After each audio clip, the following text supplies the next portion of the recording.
know this is highly unlikely, but if there is any member of the New York Mets training staff watching today's video, you can fly into Vegas, you can go ahead and operate on me. I will fully allow you to take my right lat and give it to Jacob deGrom because I don't need mine. Jacob deGrom has to be healthy, okay? So if he needs mine, perfect. Take it. But anyways, what's going on, everyone? It's Fuzzy. Welcome back to yet another MLB recap. We're going to go ahead and break down the Mets game as well as Jacob deGrom going down yet again after he suffered a setback. You did not know he had an injury to his right lat that is kind of in this area. And when you're pitching from the right side, throwing 101 miles an hour, yeah, you're really going to be using that. So this is not a great injury to have. If this is your first time on the channel, don't be afraid to hit that subscribe button because we do this every single day. So this is the best place to be if you want to stay up to date on the game of baseball. And also, use code Fuzzy on SeatGeek to save 20 bucks off minor league tickets, major league tickets, 20 bucks off, free money. Might as well use it. Now, first and foremost, I want to talk about a few injury updates as well as Jacob deGrom. Will bring him up. And also, Shane Green is going back to the Braves on a one-year deal worth $1.5 million. The Braves losing Mark Melancon has actually hurt them a lot in 2021, and Melancon has been lights out for the Padres. So getting Shane Green adds some depth to that bullpen. I think that Will Smith is not going to feel as much pressure.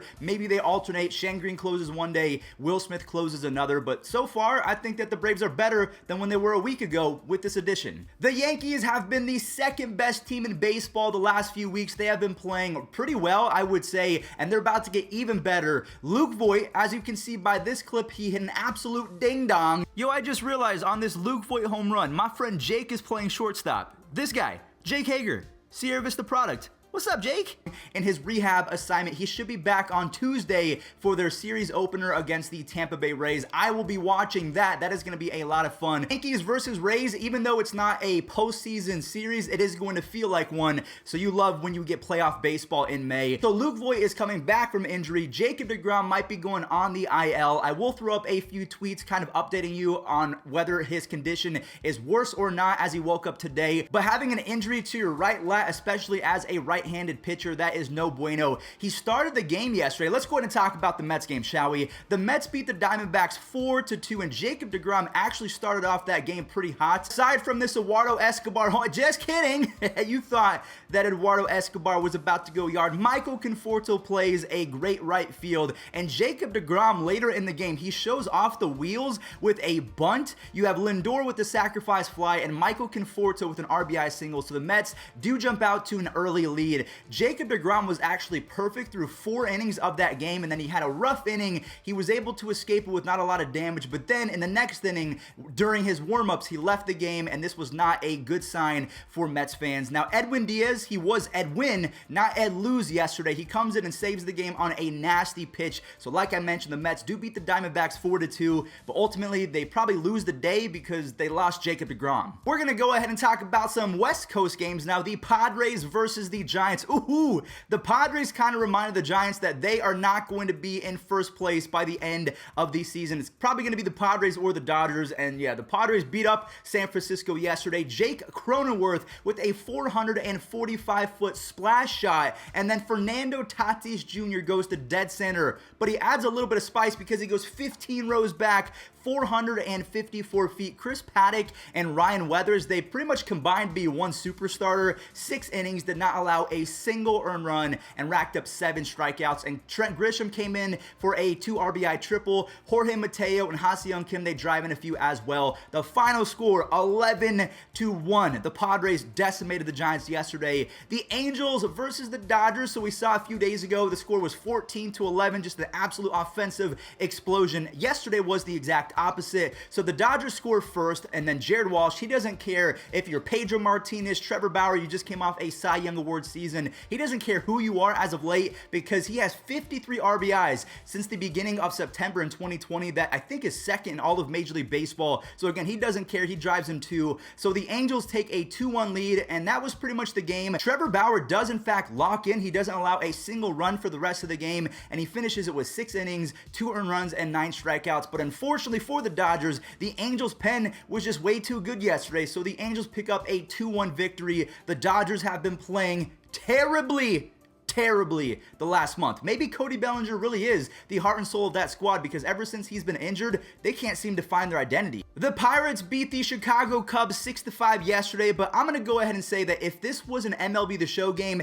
controllers would be flying, because the Pirates scored so many runs on bloop base hits. Wilmer Defoe, I believe that's his name, drives in 3 RBIs. Tyler Anderson has been really good ever since 2020 with the Giants, and now in 2021 with the Pirates. He goes 8 innings, only allows 2 runs, and the bullpen does make it interesting. Richard Rodriguez finally gives up a few runs, but they do escape with a 6-5 victory. The Rangers have been playing pretty well. They're back up to the 500 record. This Adolis Garcia guy came out of nowhere. Apparently his nickname is El Bombi. Dane Dunning strikes out 10 hitters, which is surprising because that was the first time for any Texas starting pitcher to strike out 10 hitters in one single game. Kind of crazy to think about it. Charlie Culberson, he ties it up, and Nick Solak continues his insane season. Adolis Garcia homers and ends the day with 5 RBIs. I'm sad that he's 28 years old. I hopped on eBay. I was going to buy a bunch of rookie cards, but come to find out, he is 28, so he is a little bit older, but he is pacing all of rookies with 9 home runs, 26 RBIs, and a 943 OPS. So he is kind of carrying that Rangers offense. And now that Joey Gallo is starting to get hot, and if Dane Dunning and,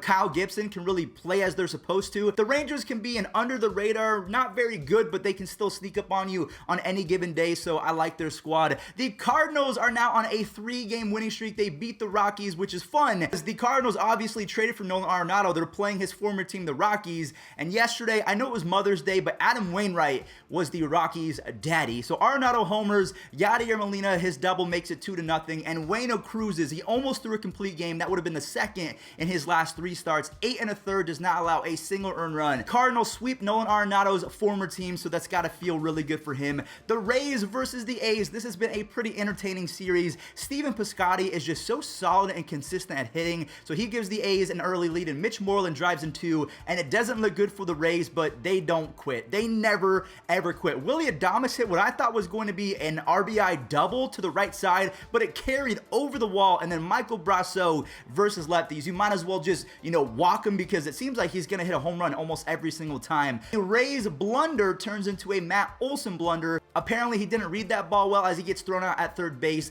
and the Rays seal a 5-2 record on a road trip, which they've been playing better on the road than they have been at home, so good for them. The Yankees, they walk off the Nationals yesterday, but let's recap the first few innings. Aaron Hicks singles, and Gleyber Torres hits his first home run of 2021. That took 31 games. I don't know where his power went. It seems like the Martians from Space Jam came down, they took his power away and gave it to the other Martians. Domingo Germán was lights out until the cold-blooded Kyle Schwarber bat drops and ties the game up, and Giancarlo Stanton wins it because he is Giancarlo Stanton. He has been so good. Again, the Yankees have the second best record in baseball over the last 20-ish games, behind the Chicago White Sox. Brad Hand blew that game, so I get PTSD. Brad Hand against the Yankees is just a recipe for disaster. The Red Sox, the Yankees' rival, they are on a 3-game winning streak. They barely beat the Orioles 4-3 yesterday, as Devers hits a home run that maybe went 30 feet off the ground. Cedric Mullins, even though the Orioles lost, I do want to talk about him. He hit his 6th home run of the season. Mullins is coming out of nowhere. Nick Pivetta is now 5-0 on the season after he goes 6 innings. Hunter Renfroe goes to dead center for his 4th home run. I mean, what's not to love about the Red Sox right now? Even if their pitching isn't that formidable, their offense, it's elite. Daniel Vogelbach is a massive human being, and he hit a massive home run yesterday, 114.3 miles off the bat. That laser beam was the hardest hit for the Brewers all season. And then Lewis Brinson, he ties it up. Remember, I have to bring this up every single time. Brinson was involved in that trade for Christian Yelich. So if you're brand new to the baseball world, yeah, that's why Brinson is kind of still a talking point, and why we hope that he bounces back and has a great year, because Byron Buxton is the perfect example. Buxton was not that good for a long time, and now he's breaking out. I'm hoping the same for Brinson. That would be a big-time shot in the arm. Sandy Alcantara goes 7 innings, only allows 1 run, but the Brewer staff was a little bit better, as Tyrone Taylor grabs the lead in the 10th inning. Drew Rasmussen gets his first career save, and Hader gets the W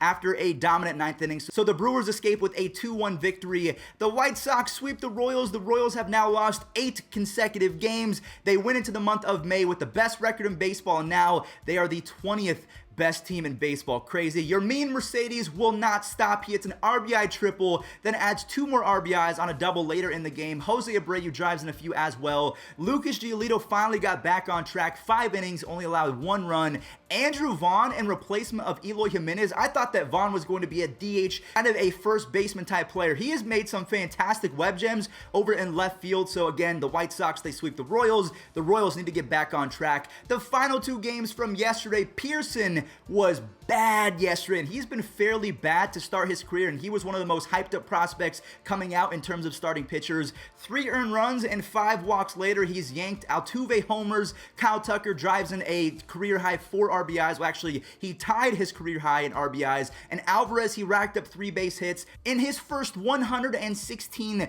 Major League games. Yordan Alvarez has 34 home runs, 103 RBIs, and a 1057 OPS. Yordan Alvarez, you better start talking about him more, because he might be the best left-handed hitter in baseball, and that's even including Juan Soto and all the other guys that you can possibly bring up. Christian Yelich when he's healthy. This Yordan guy, nah, I'm not pitching to him anytime soon. And then we started the video off by talking about the Braves signing Shane Green. Let's go ahead and talk about their game from yesterday.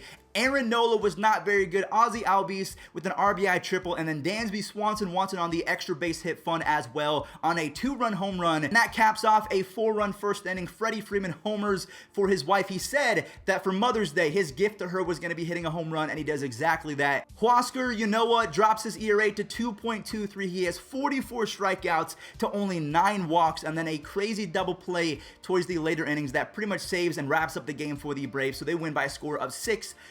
And that does it for today's MLB recap. Thank you all so much for stopping by. I hope that you guys have a wonderful rest of your day. Stay safe out there. Make sure you guys follow me on my social medias, my Twitch. Everything is at Fuzzy from YT. Also, use code Fuzzy on SeatGeek to save 20 bucks off, and enjoy this day in MLB history. Peace out. Inchliff is set. Here's the 1-1. Garcia Parra in the air to right field. Buhner goes back. Buhner goes way back. It's gone! There's Garcia Parra to right field again. Long run for Buhner. It's gone! A home run for Garcia Parra. Slap back to Maddox. Picks it up with the bare hand and gets him. Another quick inning for Greg. Out that scored a run, and then a ground out and a great play by Green. That all happened in 5 pitches. All told, 4 hitters, a 7-pitch inning.